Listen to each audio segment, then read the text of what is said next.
Yuk jadi bagian dari dakwah kami. Dukung operasional dakwah dan sosial kami, raih pahala amal jariah yang terus mengalir sampai hari kiamat. Assalamualaikum warahmatullahi wabarakatuh. Alhamdulillah, wassalatu wassalamu ala rasulillah.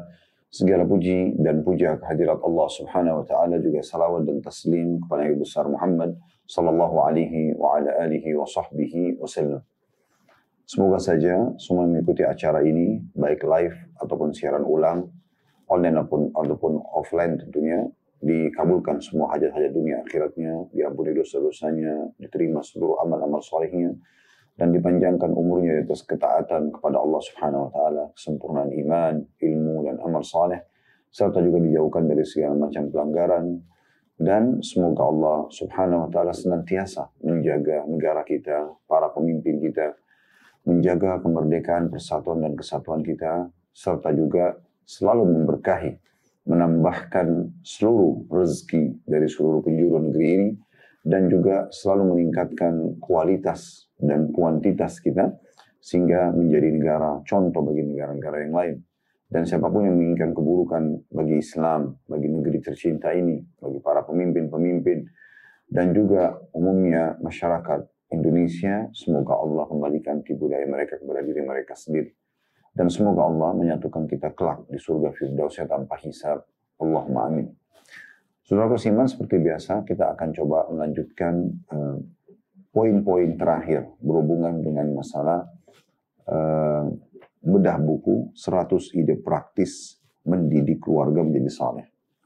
Dan buku ini tentu tidak asing lagi, ditulis oleh Abdul Latif bin Hajiz Al-Ghamidi, serta kita akan membahas pada kesempatan ini ide ke-99. Pada pertemuan yang lalu sempat kami menyinggung satu poin, yaitu ide dan poin ke-98. Dan sudah saya bahasakan, kemungkinan besar memang kita akan membahas di akhir-akhir ini per satu poin, satu pertemuan. Karena memang butuh untuk dijelaskan lebih jauh, sehingga lebih mudah kita untuk mempraktikkan di kelak, insya Allah setelah pas kita mempelajari poin-poin ini. Sedikit mengingatkan, ide ke-98 pada pertemuan yang lalu adalah ditulis oleh penulis yang kurang lebih terjemahannya ya, karena ini buku terjemahan. Manakala bapak atau kepala rumah tangga membeli suatu barang yang penjualnya berbuat curang padanya, seperti buah-buahan, maka bapak mengumpulkan keluarga untuk memberitahu mereka buruknya perbuatan seperti ini dalam pandangan agama. Kemudian mengajak mereka untuk memaafkan siapa saja yang telah berbuat curang dan memohonkan ampunan kepada Allah untuknya, mendoakan agar dia insaf dan bertaubat, sementara keluarga mengamini doanya. Dari sini maka keluarga belajar memaafkan siapa yang berbuat buruk terhadap mereka atau berbuat salah terhadap mereka. Dan mereka juga merasakan buruknya perbuatan curang dan menipu. Ini sempat kita bagi menjadi beberapa bahasan pada pertemuan yang lalu, yaitu bagian pertama untuk mengingatkan saja, perbuatan buruk seseorang bukan hanya sekedar kita cela, bukan hanya sekedar kita membahasakan kepada diri kita sendiri atau kita marah misalnya, kenapa orang ini menipu ya misalnya, kenapa orang ini berbuat ini pada saya. Tetapi kita jadikan ini momentum pengalaman untuk mengajar keluarga. Kita membahasakan ke mereka, tadi ayah atau ibu membeli buah ini, lihat kualitas buah ini beda dengan misalnya yang semestinya. Contoh, kita membeli buah apel 1 kilo misalnya berisi 5 atau 6 buah, isinya apel itu 6 buah.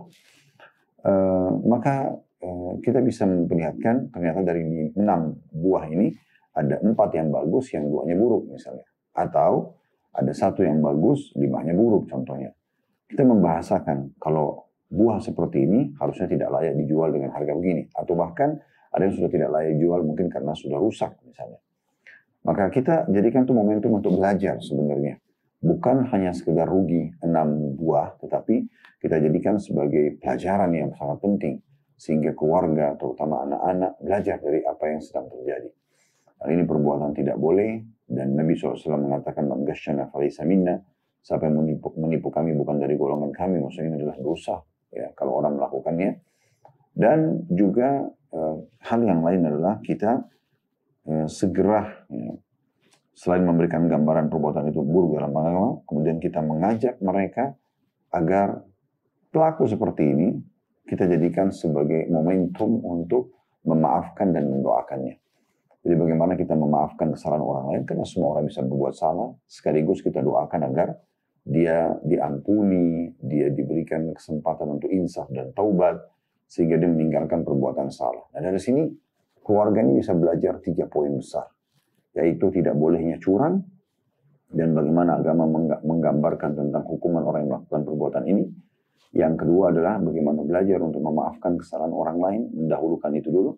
Lalu yang ketiga, kita mendoakan agar dia insaf dan taubat. Kesempatan ini saudaraku siman, kita akan masuk ide ke-99, dan ini ide tentang masalah tafakkur. Untuk lebih jelas nanti kita akan paparkan panjang lebar insya Allah, namun saya bacakan dulu di halaman 81. Ide ke-99 untuk membentuk keluarga yang soleh adalah membawa keluarga di malam purnama ke tempat yang sepi, namun aman, di perbatasan desa ataupun kota, untuk memperlihatkan kepada mereka ciptaan Allah yang menakjubkan, langit dengan bintang-bintang dan benda-bendanya, mengingatkan mereka tentang kegelapan alam kubur dan kengeriannya, dan hal-hal penting lainnya yang perlu diketahui keluarga dalam rangka mendidik mereka. Di sini kita akan coba membagi teman-teman sekalian apa yang ditulis oleh penulis menjadi 3 bagian. Dan nanti kita akan rangkumkan di satu bahasan tema, yaitu pentingnya tafakkur. Ya. Atau memikirkan dan merenungi sebab-sebab penciptaan, bagaimana besarnya penciptaan Allah Subhanahu wa Ta'ala dan agungnya di alam semesta ini, baik di langit, baik di bumi, di diri kita sendiri, di kedalaman lautan. Semua ini harus menjadi sebuah tema besar dalam hidup kita. Bagaimana kita membesarkan sehingga hati ini dipenuhi dengan iman kepada Allah, sehingga kita tunduk dan patuh kepada perintah dan juga meninggalkan larangannya. Nah di sini bagian pertama adalah bagaimana kita membawa keluarga di malam purnama. Kenapa harus malam purnama? Karena malam purnama bintang-bintang terlihat. Biasanya justru di hari-hari seperti sekarang ya, Ayyamul Bid, lewat sedikit dari Ayyamul Bid ya. Ayyamul Bid itu pada tanggal 13, 14, 15 biasanya orang puasa 3 hari. Kalau di bulan Zulhijjah kayak kita sekarang, karena tanggal 13 yang masih masuk salah satu dari hari tasyrik, maka puasanya pindah di 14, 15, dan 16. Tepatnya kemarin ya, gitu, Selasa, Rabu, dan juga hari ini hari Kamis ya. Sehingga hari-hari ini masih dikenal dengan hari-hari bulan purnama. Dikenal dengan Ayyamul Bid, hari yang putih ya. Karena pada saat itu bulan sangat terang. Anda kalau keluar di hari-hari sekarang, di seluruh muka bumi ini, di malam hari Anda akan temukan bulan sangat terang dan purnama. Nah ini ada tujuannya, kita memilih ini agar kita bisa melihat langit dan berpikir, menjadikannya sebagai bahan tema termahal dalam hidup kita. Setiap malam kita lalui malam-malam ini, tapi memang yang sangat terang justru di pertengahan bulan dari bulan-bulan Hijriah ini, di mana kita bisa dengan luasa melihat dengan mata kita bulan yang sangat terang benderang, dan juga bagaimana di pagi hari dia tidak nampak lagi. Siapakah yang menciptakan? Siapakah yang mengatur kadar cahayanya? Siapa yang mengatur jarak antara dia sama bumi? Kenapa mata kita bisa melihatnya? Kenapa warnanya putih? Apa saja komponen yang ada di bulan sana. Kemudian secara ilmiah, para ilmuwan sudah menandakan penelitian tentang masalah bulan. Berapa banyak hal-hal di sana yang di luar daripada akal manusia. Gitu ya. Tentang masalah penciptaannya, ukurannya, berat, bobotnya, dan segala macam hal. Nah, juga tentunya di malam purnama biasanya nampak sekali bintang-bintang, langit itu sangat terang ya. Sehingga bukan cuma bulan, tapi bintang-bintang pun bisa kita lihat gitu ya. Kalau Anda memiliki rumah, di rumah itu masih memungkinkan Anda duduk di teras misalnya, atau ada bagian dari rumah yang memiliki rooftop, yang rooftop itu bisa langsung melihat ke langit. Anda tidak perlu jauh-jauh, di tempat itu pun bisa. Nah, di poin kedua, di bagian kedua dari perkataan statement penulis di sini adalah mengajak mereka bulan purnama di malam yang sepi di perbatasan desa ataupun kota. Kenapa beliau membahasakan perbatasan desa ataupun kota? Karena umumnya ini jauh dari kebisingan. Tujuannya kita lebih tenang. Lebih tenang. Nah, tapi kayak tadi saya bahasakan, Anda tidak perlu pergi ke pinggiran desa ataupun kota. Kalau di rumah Anda sudah ada celah di mana Anda bisa melihat ke langit secara langsung. Ya. Nah, ini sangat menarik sebenarnya. Saya pernah melakukan perbuatan ini di malam dan di siang hari. Ya. Satu waktu pernah di bagian belakang rumah itu ada rooftop yang terbuka.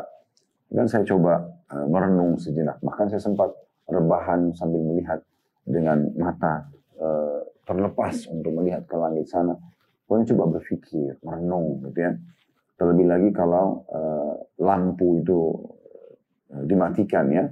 Sehingga walaupun ada penerangan mungkin dari sekitar pemukiman masyarakat yang lain, tetapi antara kita dengan posisi yang kita ada misalnya di ruangan itu ukurannya 5x5 meter misalnya ya, sebuah ruangan rooftop atau mungkin ruangan kecil saja, cuakan kecil yang mungkin ukurannya hanya 1x1 meter, tapi di ruangan itu Anda matikan lampu dan mata Anda melihat langsung ke langit itu akan punya makna, dan ini yang sedang ditujukan gitu ya, sehingga jauh dari kebisingan, jauh dari penerangan, sehingga tidak bentrok antara cahaya lampu dengan cahaya bulan dan bintang-bintang di sana.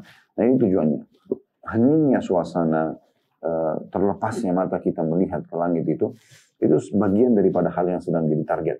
Bagaimana dari situ kita akan melihat dan memperlihatkan kepada keturunan kita ciptaan Allah Subhanahu wa taala menakjubkan.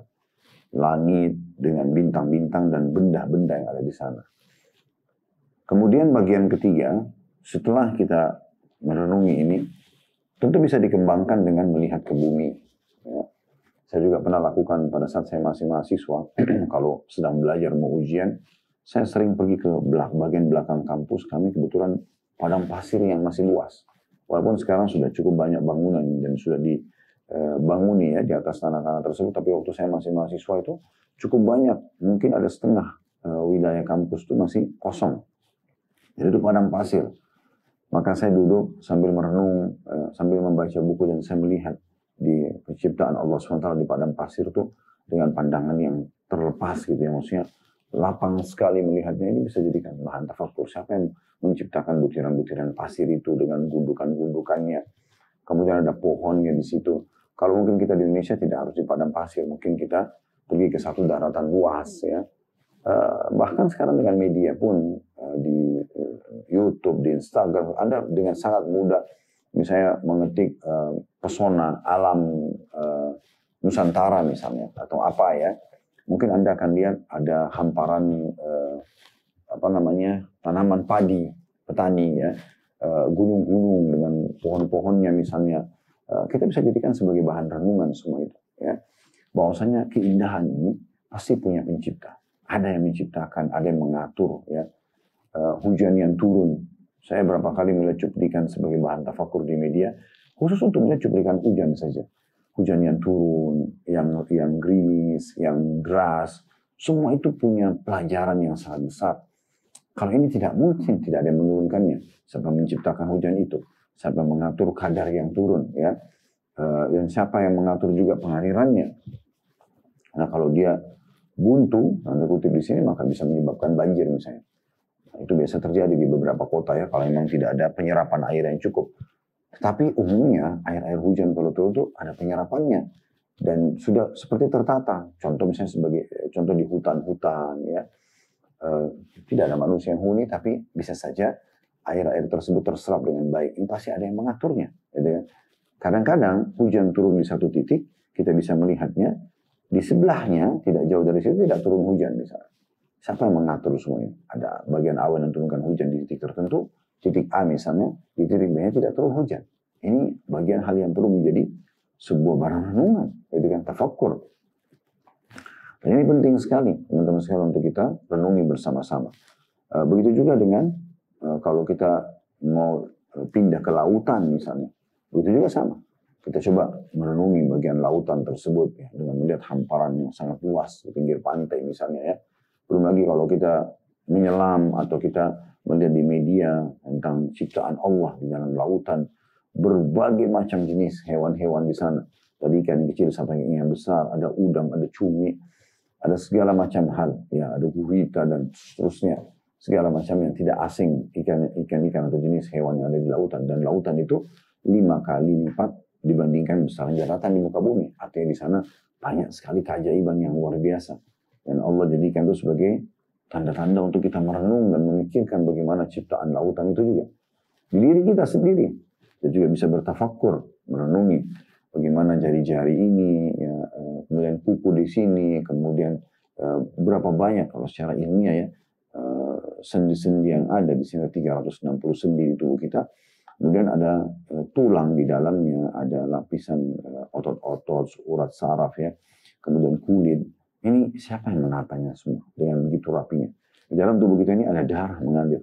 Kalau darah itu kita keluarkan, maka dia berwarna merah dan bisa seketika terkontaminasi dengan bakteri dan rusak. Kenapa dalam tubuh kita tidak rusak misalnya? Contoh. Dan banyak hal, sistem pencernaan, sistem pencernaan ini sebagai contoh Anda mengunyah makanan. Anda bahkan cuma rasa, oh iya ini manis, oh ini asam misalnya, oh ini pedas. Sebatas itu. Selebihnya Anda tidak pernah. Dan di dalam makanan itu ada, setiap makanan dihidangkan, ada komponen-komponen vitaminnya, kebutuhan-kebutuhan untuk tubuh. Ya vitamin A-nya, vitamin B-nya, vitamin D-nya, vitamin C, dan seterusnya. Kemudian kita manusia hanya menikmati dan memilih. Kita ambil makanan tersebut, diicipin, oh iya ini manis ya. Contoh Anda makan buah anggur misalnya. Tapi Anda tidak pernah tahu berapa banyak komponen manfaat yang ada di buah tersebut misalnya. Ya. Dan setelah Anda kunyah dan lewat di tenggorokan Anda sudah tidak lagi ikut campur di buah tersebut. Anda tidak pernah tahu mana yang diserap oleh darah, oleh otot, atau tubuh kita secara umum. Gitu kan. Dan mana yang tidak dibutuhkan kemudian menjadi kotoran, mohon maaf, tinja. Gitu kan. Sistem ini, pencernaan dan sistem pengelolaan sehingga yang dipilah dari satu suapan makanan tersebut, ini yang jadi vitamin, ini yang jadi nutrisi, ini juga yang tidak dibutuhkan sehingga dibuang, gitu kan. Dan tidak bisa manusia menahan pembuangan tersebut. Dia mules, dia harus membuangnya. Dan ada kadarnya, dia mules, dia buang, setelah itu dia tahu kalau dia sudah selesai. Ini kan semua ada sistem yang mengatur. Ya. Dan seterusnya, kalau kita ingin bicara satu persatu anggota tubuh kita ini banyak sekali. Itu adalah pelajaran penting sekali.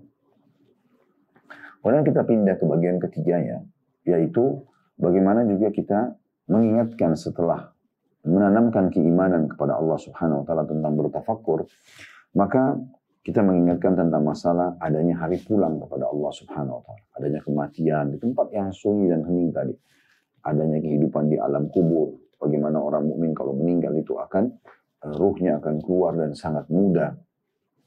Kalau kita bisa sebutkan hadis Nabi SAW, ya, di mana Nabi bersabda, kalau orang mukmin meninggal dunia akan datang kepadanya 3 sosok malaikat, 1 malaikat mau di ubun-ubun kepalanya, dan 2 malaikat rahmah kasih sayang yang membawakan kain kafan dari surga di sebelah kiri kanannya. Kemudian malaikat maut akan mengatakan, hai jiwa yang baik, keluarlah dan kepada pengampunan dan rahmat Tuhanmu.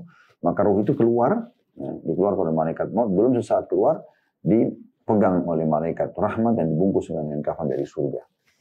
Kemudian dinaikkan ke langit dan para malaikat bertanya kepada malaikat yang membawanya ke langit, siapa ini? Maka malaikat tersebut menyebutkan, kata Nabi SAW, namanya yang paling bagus di dunia. Ini Fulan bin Fulan. Lalu para malaikat di langit berdoa, semoga saja Allah membuat ruh ini lewat di sisi kami, karena ruh itu mengeluarkan wangi yang lebih wangi dari bau kasturi. Dan semoga kita termasuk insya Allah. Ya. Kemudian setelah itu, Allah berfirman kepada para malaikat yang membawanya, kembalikan hambaku ini di bumi, karena di sana saya ciptakan, di sana pula saya akan bangkitkan. Maka kembalilah ruhnya bersamaan dengan jasadnya diantar oleh kerabatnya atau orang-orang yang mengantarnya ke kuburan. Baru sesaat dia duduk di kuburan, maka akan didatangi oleh 2 malaikat yang sangat masyhur, Munkar dan Nakir, lalu menanyakan kepada dia pertanyaan, siapa Tuhanmu, siapa Nabimu, apa agamamu. Dan kalau dia orang beriman, kata Nabi SAW, kembali kepada firman Allah, yusabbitullahu alladhina amanu bil qawli tsabit fil hayati dunya wa fil akhirah. Al-ayat. Allah akan menetapkan di lisan orang-orang beriman untuk menjawab di dunia. Kalau dia belajar agama, ditanya kenapa kamu sholat, kenapa kamu puasa, dia bisa menjawabnya. Dan di akhirat, maksudnya di alam kubur, pertanyaan mungkar dan nakir. Maka setelah itu, dia pun bisa menjawab dengan mudah. Lalu malaikat membukakan baginya pintu neraka, dia ketakutan melihatnya. Malaikat mengatakan, lihatlah dari apa Allah selamatkan dirimu. Kemudian ditutup dan dibukakan pintu surga. Dan sampai kepada dia bau wanginya. Dan dia lihat semua keajaiban surga yang sudah dijanjikan.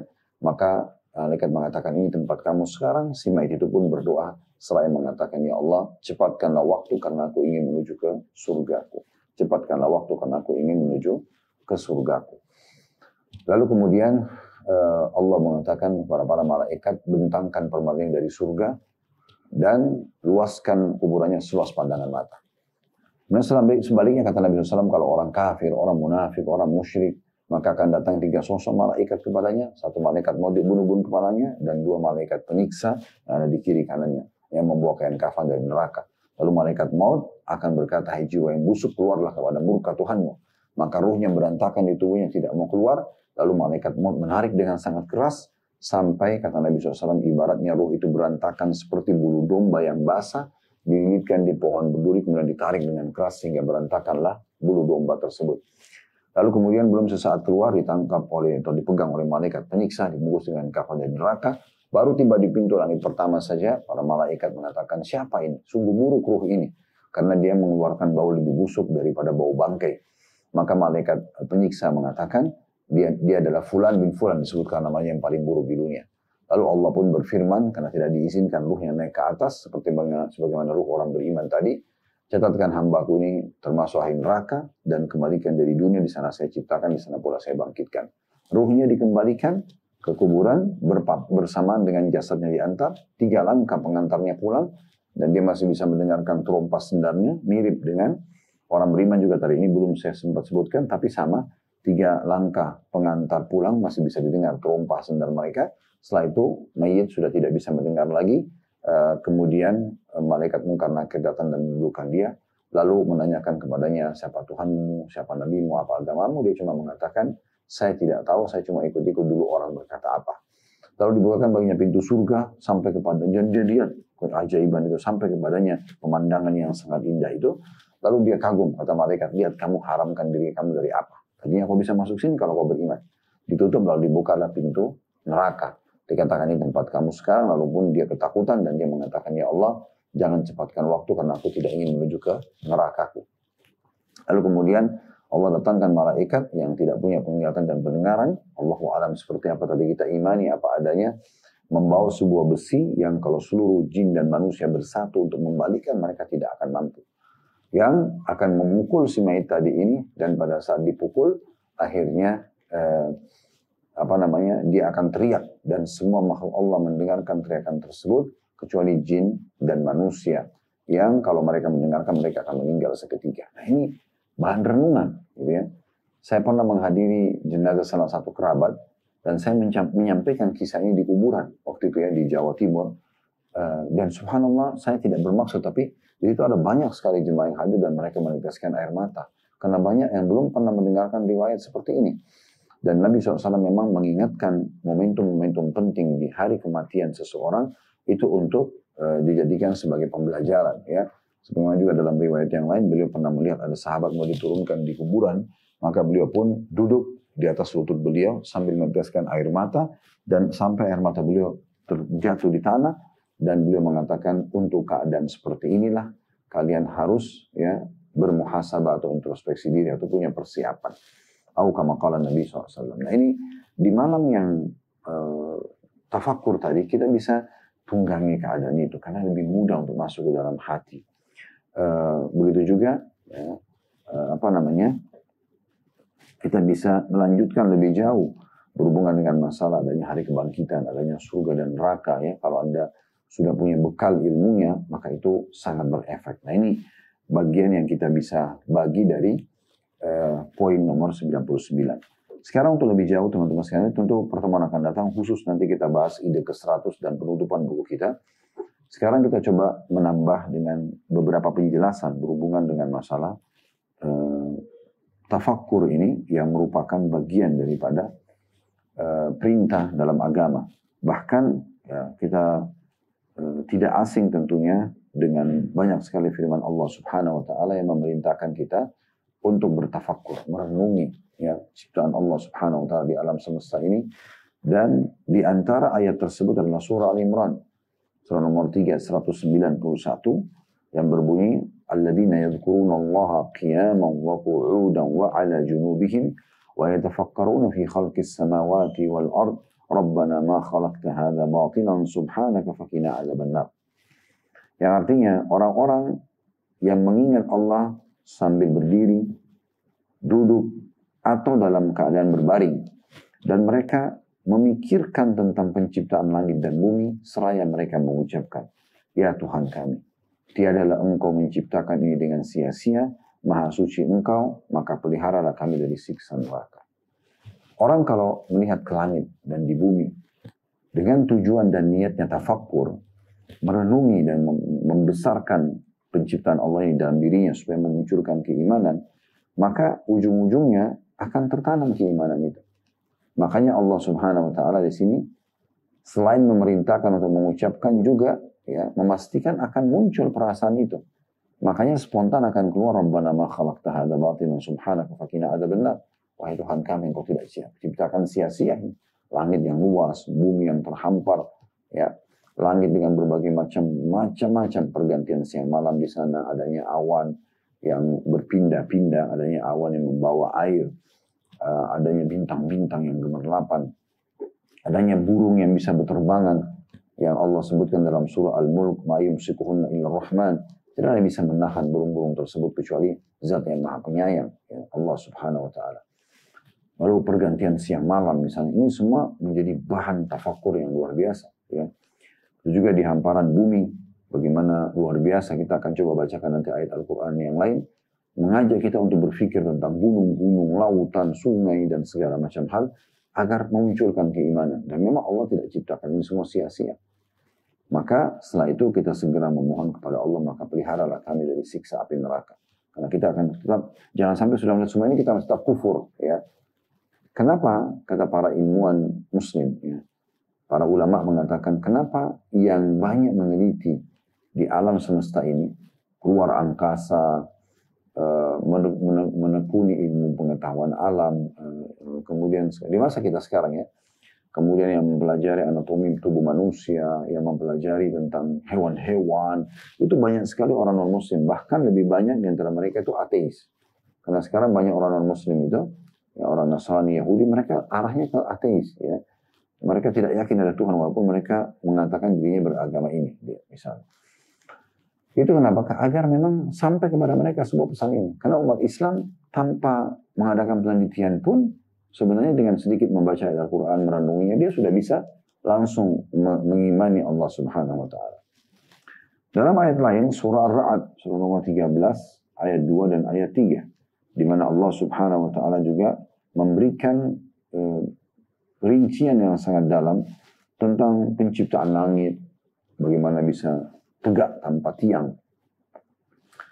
Atap tempat yang Anda sekarang bernaung di bawahnya, di ruangan rumah Anda, ataupun di kantor Anda, ya, di kamar tidur Anda pasti sangat yakin, tidak mungkin dia bisa berdiri atap tersebut tanpa ada yang menopangnya. Biasanya kalau ahli bangunan juga lebih paham dari kita semuanya, ya. Lebih paham dari diri kami, bagaimana harus ada tiang menopangnya gitu ya, jaraknya ada sehingga tidak rubuh atap tersebut. Nah kita bisa lihat langit teman-teman sekalian bagaimana tanpa tiang. Allah sebutkan itu dalam surah Ar-Ra'd, surah nomor 13 ayat 2 sama ayat 3. Begitu juga setelah itu Allah pindah ke penciptaan bumi. Coba kita baca di ayat 2 dan ayat 3 Ar-Ra'd, Allahu alladhi rafa'a as-samawati bighairi 'amadin tarawunaha thumma istawa 'ala al-'arsy wa sakhkhara asy-syamsa wal qamara kullun yajri li ajalin musamma yudabbiru al-amra yufassilu al-ayati la'allakum bi liqa'i rabbikum tuqinun wa huwa alladhi madda al-arda wa ja'ala fiha rawasiya wa anhara wa min kulli ath-thamarati ja'ala fiha zawjayn ithnayn yughshi al-layla an-nahar inna fi dhalika la'ayatin liqaumin yatafakkarun. Terjemahannya, coba renungi dengan akal yang sehat, renungi dengan hati nurani yang bersih. Allah berfirman, ini sudah dari 1400 tahun yang lalu turun ayat ini. dan akan terus dibaca oleh orang beriman sampai menjelang hari kiamat untuk menguatkan iman mereka kepada Allah. Allah lah, kata Allah di sini ya, yang meninggikan langit tanpa tiang sebagaimana bisa kamu lihat. Nih, tadi sudah kita kasih contoh bagaimana satu ruangan atap bangunan bisa bertahan kalau tidak ada tiangnya. Tapi Allah membuat keajaiban di luar akal manusia. Langit yang begitu luas. Kita berada di Indonesia, di Asia lah. Kita berada di Eropa, kita berada di Amerika, kita berada di Afrika, dimanapun benua di muka bumi ini, langitnya sama. Tidak ada tiang satupun yang kita bisa lihat. Ya. Kenapa? Tidak ada tiang. Allah mengatakan memang Allah lah yang telah meninggikan langit tanpa tiang yang kalian bisa lihat. Ya. Untuk menjadi bahan berpikir teman-teman. Dari mata yang melihat ini, akal kita mulai berpikir. Hati kita merenung. Ini tafakkur. Ini ada satu zat yang maha sempurna yang menciptakan luar biasa. Langit sebagai atap di kepala kita tanpa ada tiang satupun. Ya. Kemudian Allah mengatakan, kemudian dia bersemayam di atas arsy-Nya, di singgasananya. Lalu juga dia yang menundukkan matahari dan bulan. Masing-masing beredar hingga waktu yang ditentukan. Masing-masing berjalan sesuai dengan waktunya. Allah mengatur urusan makhluknya. Setiap individu, setiap komponen diatur oleh Allah Subhanahu wa Ta'ala. Mata kita dan masing-masing punya fungsi. Mata melihat, tangan bergerak, menjamah, memegang, kaki kita melangkah, dan semua fungsi anggota tubuh kita ini. Dan semuanya, setiap orang masing-masing punya keinginan, punya fasilitas. Hewan-hewan dari serangga kecil sampai gajah yang besar, tumbuh-tumbuhan, semua itu Allah mengatur urusannya. Ya, Allah mengatur urusannya. Menjelaskan tanda-tanda kebesarannya melalui semua itu. Supaya kamu meyakini pertemuanmu dengan Tuhan. Ujung-ujungnya adalah kita ingatkan tadi tentang masalah kematian, tentang masalah alam kubur, tentang masalah surga, hari kebangkitan di mahsyar, surga dan neraka akhirnya. Surga bagi yang patuh dan neraka bagi orang-orang yang membangkang. Semua ini kita jadikan sebagai momentum untuk memunculkan keimanan itu. Semua ciptaan yang keajaiban ini. Lalu Allah mengatakan itu di ayat 2-nya. Ayat 3-nya, dan dialah juga Tuhan yang membentangkan bumi. Membentangkan bumi, kita bisa jalan di atasnya, kita bisa bercocok tanam, kita bisa mengambil hasilnya, kita bisa membangun di atasnya. Dan menjadikan gunung-gunung dan sungai-sungai padanya, pada bumi itu. Dari mana sungai-sungai itu semua? Kenapa bisa ada tempat penampungan air? Ada yang kecil, kali, ada yang lebih besar sungai, ada yang lebih luas lagi lautan. Siapa yang membuat ini? Siapa yang meletakkannya? Kenapa harus di situ? Kenapa bukan di tempat lain? Siapa yang mengatur kadar airnya? Siapa yang mengatur ada makhluk di dalamnya banyak, ikan-ikan dan segala macam. Kemudian juga gunung-gunung. Siapa yang menancapkan gunung-gunung itu? Kadang-kadang kita cuma lihat, oh di hal pemandangan, oh bagus ya gunungnya, oh besar ya. Atau ada orang naik panjat tebing misalnya, dia cuma jadikan sebagai sebuah poin, panjat tebing asyik nih hobi saya, padahal sebenarnya bukan itu saja. Itu banyak hal yang dia bisa ambil pelajaran dari situ. Gunung-gunung itu adalah ciptaan Allah Subhanahu wa Ta'ala. Jadi Allah menjadikan gunung-gunung setelah membentangkan bumi dan sungai-sungai padanya. Ya. Lalu kemudian dikatakan, dan Allah juga menjadikan pada bumi itu semua buah-buahan berpasang-pasangan. Berpasang-pasangan, ada besar, ada kecil, ada manis, ada asam. Ya. Walaupun satu pohon, buahnya keluar dari batang yang sama, dari ranting yang sama, dahan yang sama, tapi mungkin beda ukurannya. Beda rasanya, satu lebih manis, yang satu tidak misalnya. Ini keajaiban yang luar biasa. Pada dunia itu terdapat tanda-tanda kebesaran Allah. Allah juga yang menutupkan malam dan siang kepada siang. Kayak sekarang kita di siang hari. Baru semalam gelap. Tiba-tiba pagi sudah terbit matahari, berjalan dan sama rapi, nanti maghrib terbenam lagi.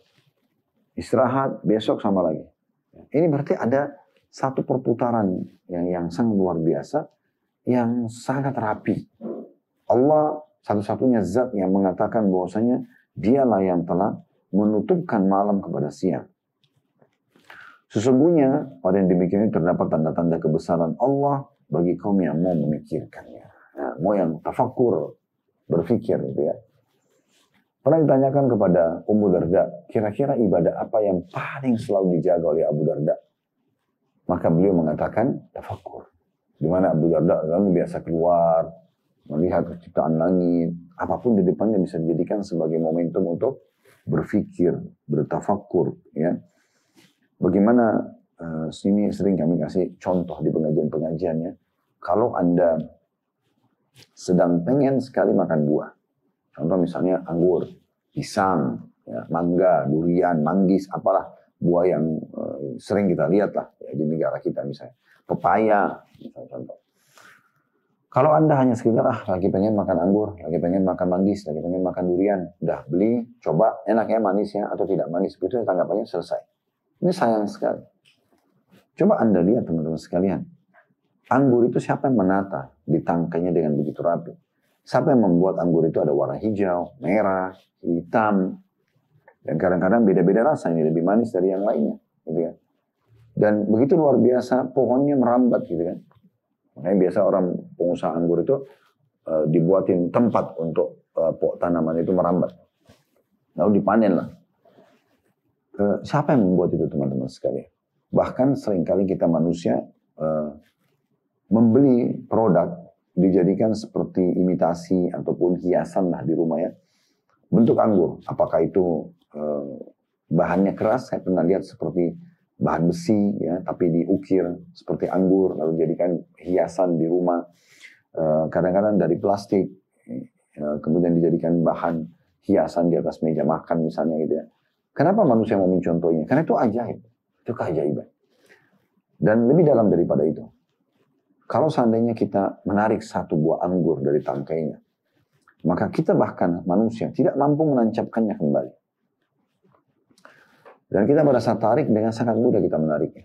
Nah, sekarang lebih dalam lagi. Siapa yang menciptakan anggur ini? Siapa yang menata di tangkainya dengan begitu rapi? Siapa yang mengatur jumlah buah anggur di satu tangkai itu? Dan siapa lebih dalam lagi yang menciptakan kulitnya, teksturnya begitu tipis, isinya begitu tebal, ya, aromanya, cita rasanya, yang meletakkan biji di dalamnya. Biji itu pun kalau kita tanam lagi bisa tumbuh pohon baru. Satu keajaiban yang luar biasa, yang harusnya kita pikir dan renung, teman-teman sekalian. Pisang dengan begitu rapi penataannya. Siapa yang menata pisang itu? Siapa yang menciptakan dan memberikan warna kuning yang begitu indah, kemudian juga yang menciptakan isi dari pisang itu yang kita tahu semuanya lembut sekali, manisnya pas gitu ya, mudah sekali untuk dikunyah, banyak mengandung vitamin. Ya. Siapa yang menata dengan sisirannya, ya. Dan lemahnya kita manusia kalau kita sudah tarik satu dari sisirannya, bisa dari teman-temannya, ini tanda kutip teman-teman, saya pisang-pisang yang lain, ya, kita tidak bisa melancapkannya kembali. Durian, terus selalu kagum dengan durian karena hampir orang Indonesia suka makan durian. Siapa yang ciptakan kulitnya yang begitu tajam, tebal, begitu kita buka di dalamnya ada bau aromanya, ada cita rasanya, ada jumlah buahnya, gitu ya, dan terlindung dengan rapi. Bukan hanya sekedar diincipin, oh manis ya duriannya beli di sana ya. Tapi siapa yang menciptakan? Pikirkan, renungi. Itu bahan tafakur semuanya gitu ya. Apa saja sekitar kita bisa dijadikan sebagai bahan tafakur. Manggis, dulu saya ingat waktu saya masih kecil dan ternyata itu betul ya. Ada orang-orang yang lebih dewasa daripada kami dulu mengingatkan saya. Ini tahu nggak berapa isinya manggis nih dalam satu buah itu? Saya katakan saya tidak tahu. Ya. Kemudian orang yang mengajarkan kepada saya mengatakan dari satu kerabat. Ini jumlahnya 5 di dalamnya. Ah masa sih, saya bilang. Iya coba buka. Begitu saya buka betul. Saya hitung ada 5. Ternyata rahasianya adalah kalau kita lihat buah manggis ada di bagian atas kepala itu uncuknya yang untuk biasa tergantung ya yang dipetik. Di bagian bawahnya itu ada seperti kotak-kotak kecil. Itu ternyata menunjukkan tentang jumlah buah yang ada di dalamnya dan selalu tepat. Saya coba buka berapa kali buah manggis. Begitu saya lihat bagian bawahnya, oh ada 6 saya. Begitu dibuka memang 6 isinya. Subhanallah. Itu contohnya siapa yang membuat kulitnya, kemudian buah yang ada di dalamnya, warna. Di luarnya warnanya hitam atau kemerah-merahan. Di dalamnya putih bersih.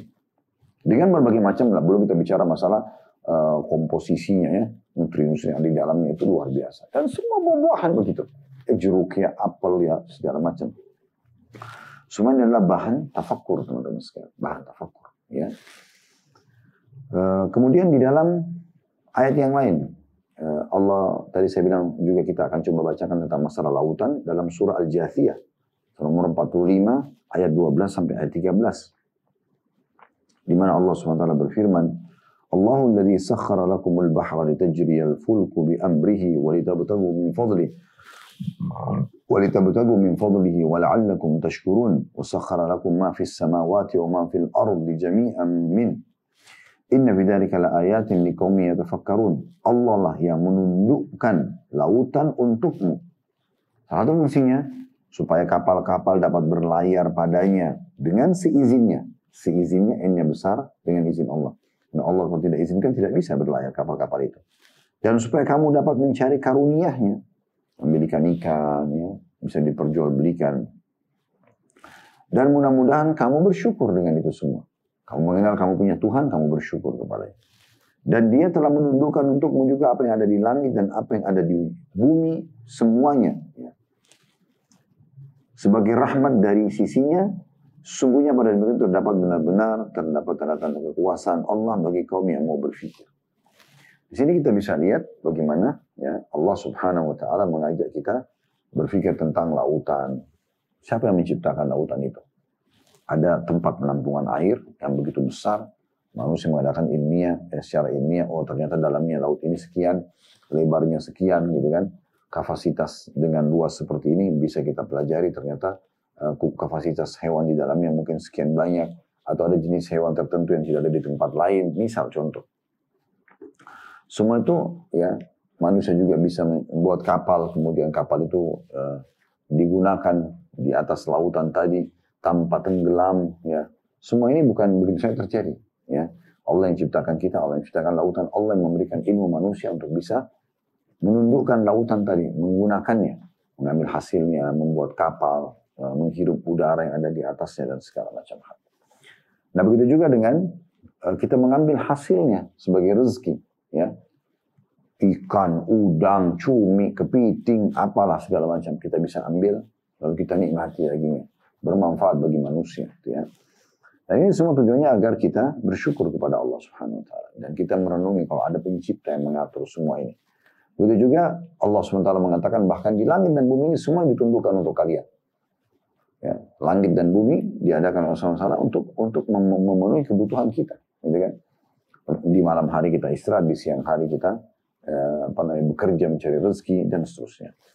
Maka Allah mengatakan pada demikian terdapat tanda-tanda kebesaran Allah bagi kaum yang mau berfikir.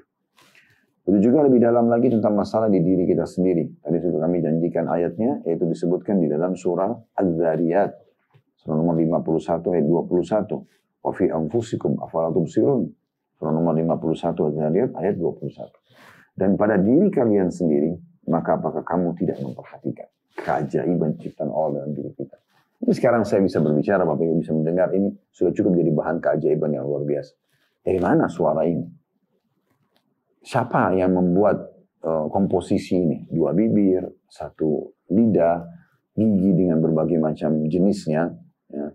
Gigi taring, gigi seri, gigi ini dan itu misalnya, dan fungsinya berbeda-beda. Gitu ya. Saya pernah duduk dengan dokter THT, mereka menjelaskan tentang masalah keajaiban tenggorokan, telinga, gitu ya. Hidung, dan bagaimana ini punya hubungan satu sama yang lain sehingga dibuat spesialis THT misalnya. Saya juga pernah berbicara dengan dokter gigi, mereka menjelaskan gigi ini harus dirawat begini, ini fungsinya ini. Kadang-kadang bahkan saya pernah ke dokter gigi dan dia mengatakan, Ustadz, gigi bagian sebelah kanan lebih sering dipakai ya daripada gigi sebelah kiri untuk mengunyah. Kita harus mengimbangi kiri kanan. Saya bertanya, kok bisa ditahu? Ya kelihatan. Ya, yang mana yang sering dipakai dengan tidak sering dipakai. Jadi kita harus bisa mengimbangi. Ini semua kan sampai menjadi sebuah ilmu. Bahkan kotoran yang ada di tubuh kita itu menjadi sebuah sumber income. Ya, kalau bukan maaf karena kotoran di mulut kita ada bau, ya, maka mungkin orang tidak akan jualan sikat gigi dan odol. Mungkin mouthwash, obat kumur misalnya. Telinga kita orang jual cotton bud misalnya. Dan ada dokter THT yang mengurus itu dan seterusnya, ya kulit, apa saja dalam diri kita ini terlalu banyak keajaiban ciptaan Allah SWT yang bisa kita renungi dengan fungsinya masing-masing ya. Kenapa jari-jari ini bisa 5 gitu kan. Kemudian kekuatan yang luar biasa. Saya sama Anda bisa langsung mempraktikin satu jari telunjuk kita ini yang sebenarnya kalau kita lihat kan kecil sekali ya. Dan mungkin tulangnya pun dalam kecil. Dilapis dengan sedikit otot. Tapi ini bisa mengangkat kresek yang berisikan misalnya 3-10 kilo. Tergantung orang biasa melatih. Tapi sampai 10 kilo pun Anda masih bisa mengangkat dengan satu jari. Ini dari mana kekuatannya? Otot dan tulang yang kecil seperti ini. Kalau 2 mungkin bisa lebih berat kita mengangkatnya. Kalau 3 kita bisa lebih berat. Satu genggam kita bisa lebih kuat lagi. Ini kan satu hal yang perlu kita renungi. Lalu kemudian jari-jari ini dengan modelnya tidak semua sama rata. Ada yang lebih pendek, ada yang lebih panjang misalnya gitu ya. Dan kita memberikan nama ini ibu jari, ini telunjuk ini, jari tengah ini, jari manis, ini jari kelingking misal. Dan hampir semua negara juga dengan berbagai macam bahasa memberikan nama-nama ini. Lalu dijadikanlah sebuah penelitian sampai didapatkan garis-garis yang ada di jari-jari manusia itu semua tidak sama. Sehingga kan kita ada jempol, stem jempol ya. Nah, itu tidak mungkin sama antara semua manusia berbeda-beda. Padahal sebenarnya kalau kita pikir miliaran manusia dengan garis-garis yang ada di sini harusnya hampir sama, harus ada yang kembar gitu ya. Tapi maha kuasa Allah, semua itu keajaiban yang luar biasa gitu ya. Terlalu banyak di pori-pori kita bisa keluar keringat ya. Karena suhu badan naik maka keluarlah keringat misalnya. Contoh, kemaluan kita, mata, hidung, semuanya. Hidung bisa membedakan bau angin, bau susu seketika. Mata bisa membedakan ini terang atau gelap seketika. Telinga kita bisa membedakan intonasi keras ataupun lembut seketika. Terlalu banyak hal-hal yang luar biasa gitu ya. Dari kemaluan seseorang ada keluar air seni, ada keluar madhi, ada keluar mani, ada keluar madi ya. Perempuan mungkin kalau ditambah dengan ada haid, ada nifas ya. Dan keajaiban-keajaiban, ada sel telur yang bisa nanti menjadi kantong manusia dan segala macam hal. Kalau kita ingin rincikan ini banyak sekali ya. Dan Allah mengatakan di diri kalian, apa kalian tidak melihat semua keajaiban ciptaan Allah itu? Nah. Dan ini bagian daripada tafakkur yang sifatnya di luar. Gitu ya. Kalau tafakkur yang sifatnya syar'i, yang kira-kira lebih kepada hukum-hukum agama, kita harus bertafakkur merenungi tentang adanya pencipta dan juga kita bagaimana coba masuk ya, setelah kita tafakkur tadi kauniyah alam semesta ini, kita masuk ke syariah, ke hal yang membawa kita pada keimanan dan mau tunduk kepada Sang Pencipta Allah, lalu mempraktikkan perintah dan meninggalkan larangan. Ya.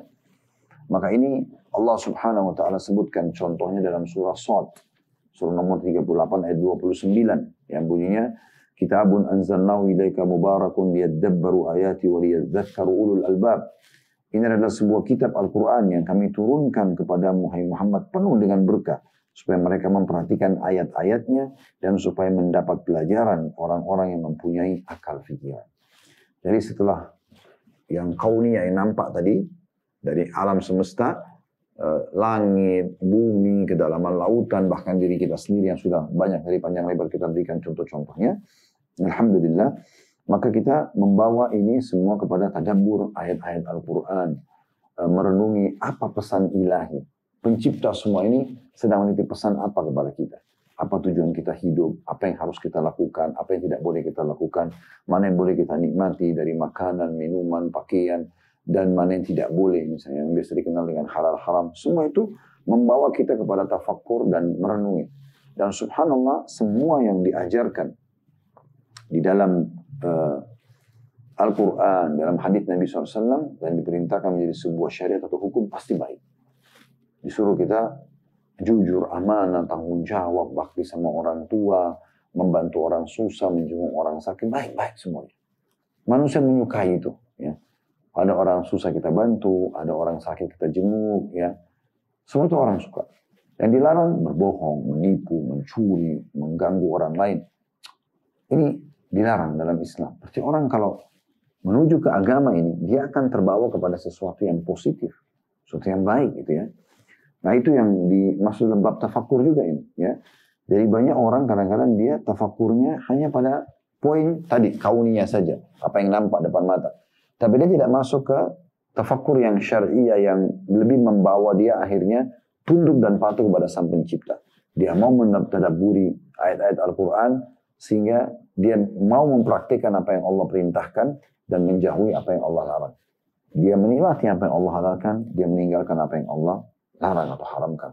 Sehingga dunia punya panduan, di akhirat juga dapat yang terbaik dari balasan. Nah itu yang dimaksud dengan poin ini. Nah kalau kita sudah masuk ke menggabungkan kedua tafakkur ini secara kauniyah yang nampak tadi, dan juga kita masuk ke dalam syariat wahyu yang ada dalam Al-Quran dan Sunnah, nanti akhirnya kita menjadi manusia yang suka sekali ya berada di atas rel agama ini dan selalu introspeksi diri.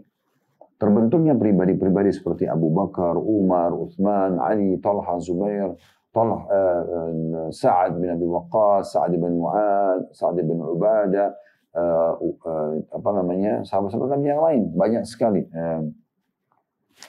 Usaid bin Khudair dan yang lainnya, bagaimana mereka ini terbentuk menjadi orang-orang yang dulunya jauh dari agama, bahkan banyak di antara mereka penyembah berhala, akhirnya berubah menjadi orang yang tahu, oh ternyata bukan poin-poin itu seperti ini loh, karena mereka mentadabburi ayat Al-Quran dan mereka hanya mengenal punya Tuhan dan mengikuti syariat Allah Subhanahu Wa Taala. Nah ini yang efek daripada tafakkur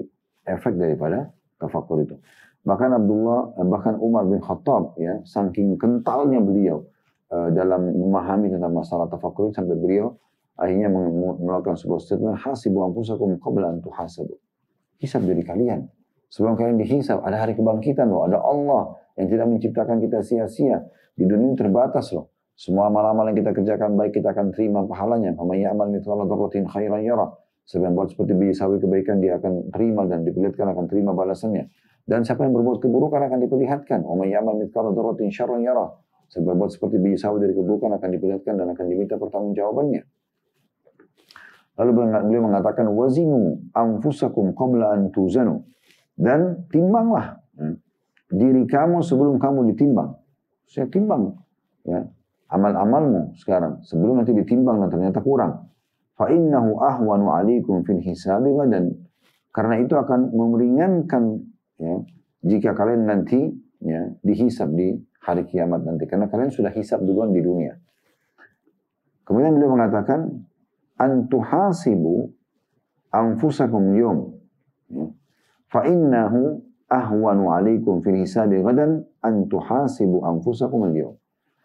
Kalau kalian menghisab diri kalian sekarang, maka akan lebih mudah nanti hisab kalian di akhirat. Karena kita sudah coba. Ya, hari ini sholat saya udah maksimal belum ya? Zikir saya sudah belum ya? Saya sudah baca Quran belum ya? Atau ada dosa yang dilakukan, saya sudah tobat belum ya? Itu akan di dunia kita lakukan akan memudahkan nanti hisab kita di akhirat sehingga aman gitu ya. Karena kalau amal kurang kita di dunia kita muhasabah, kita akan berusaha sempurnakan kalau dia kurang. Dan kalau ada dosa kita segera bertaubat. Dan beliau mengatakan lanjutannya, وَتَزَيَّنُوا لِلْعَرْضِ الْأَكْبَرِ. Dan hiasilah dirimu untuk pertemuan besar bersama Allah Subhanahu wa taala nanti pada hari kiamat. Yauma idzin tu'raduna la takhfa minkum khafiyah. Dan pada hari itu akan ditampakkan segala sesuatunya dan tidak ada yang tersembunyi lagi. Ini muncul pemikiran seperti ini teman-teman karena berasal dari tafakkur kauniyah dan syariah. Kita memikirkan secara nampak depan mata kita dan kita lebih dalam membawa nilai keimanan tadi itu kepada wahyu Al-Quran dan Sunnah yang memandu kita, memperkenalkan kita tentang siapa pencipta tersebut dan apa yang harus kita terapkan dalam kehidupan kita, atau bahasa lainnya syariat, ya, peraturan-peraturan yang harus kita terapkan dalam kehidupan kita. Jadi ini semua teman-teman sekalian adalah dia bisa muncul karena masalah tafakkur tadi. Dan tentu saja cukup banyak ya poin-poin yang berhubungan dengan masalah tafakkur, tapi itu garis besarnya. Bagaimana kita merenungi bersama-sama tentang masalah pentingnya seseorang itu bertafakkur, ya, memikirkan teman-teman sekalian, ya, apa saja yang bisa menambah keimanannya dari alam semesta. Dan tidak cukup untuk dirinya dia sendiri, juga dia mengajak keluarganya, terutama anak-anak, ya. Bahkan kita bisa bertafakkur kepada orang-orang yang ada di lingkungan kita. Misalnya ada orang miskin, kemudian kita membantunya. Jadi jika momentum untuk belajar tuh, segera langsung kita mengatakan, lihatlah bagaimana Allah memberikan nikmat yang besar kepada kita. Wahai anak-anak sekalian, banyaklah bersyukur. Kita masih punya kendaraan, orang-orang itu jalan kaki. Kita masih punya pakaian yang lebih bagus dari mereka. Kita masih memiliki makanan dan minuman di rumah. Ya, sementara mereka tidak memiliki seperti yang kita miliki. Terus kita menjelaskan supaya anak-anak kita dan keluarga bersyukur kepada Allah Subhanahu wa Ta'ala. Dan juga sisi lain kita mengajarkan mereka untuk bersedekah misalnya. Nah, semua sekitar kita bisa jadikan sebagai momen untuk bertafakkur. Sama dengan kasus poin nomor 98 yang sempat kita singgung. Sedikit tadi kita ulangi dan itu dibahas beberapa tahun yang sebelumnya. Kecurangan dan kesalahan orang pun bisa bahan tafakkur. Atau ini salah loh, ini nggak benar loh, ini begini dan begini. Kita sebutkan efek-efek yang bahkan kita bisa datangkan penjelasan tentang adanya kebahayaan yang akan menimpa di hari kiamat nanti. Allahu a'lam. Semoga semua yang punya permasalahan diselesaikan oleh Allah Subhanahu wa Ta'ala, baik urusan dunia maupun urusan akhirat. Mungkin sampai sini dulu bahasan kita, saudara seiman. Kalau seandainya Anda benar, Anda bisa ambil dan Anda amalkan. Dan kalau ada yang salah, maka itu mulai dari saya beristighfar kepada Allah Subhanahu wa Ta'ala dan juga memohon ampun kepadanya dan mohon maaf kepada teman-teman semuanya. Silakan Anda praktekin ilmu ini dan semoga saja insya Allah ini akan bisa menambah dan melengkapi kehidupan rumah tangga Anda. Dan semoga Allah memperbaiki pasangan-pasangan hidup kita, anak-anak kita, dan diri kita sendiri selalu berada di atas rel keimanan, bahkan kesempurnaan iman, dan juga selalu sibuk dengan amal-amal soleh dan jauh dari dosa-dosa. Allahumma amin. Subhanakallah wa bihamdika, asyhadu an la ilaha illa anta astaghfiruka wa atubu ilaik. Wassalamualaikum warahmatullahi wabarakatuh.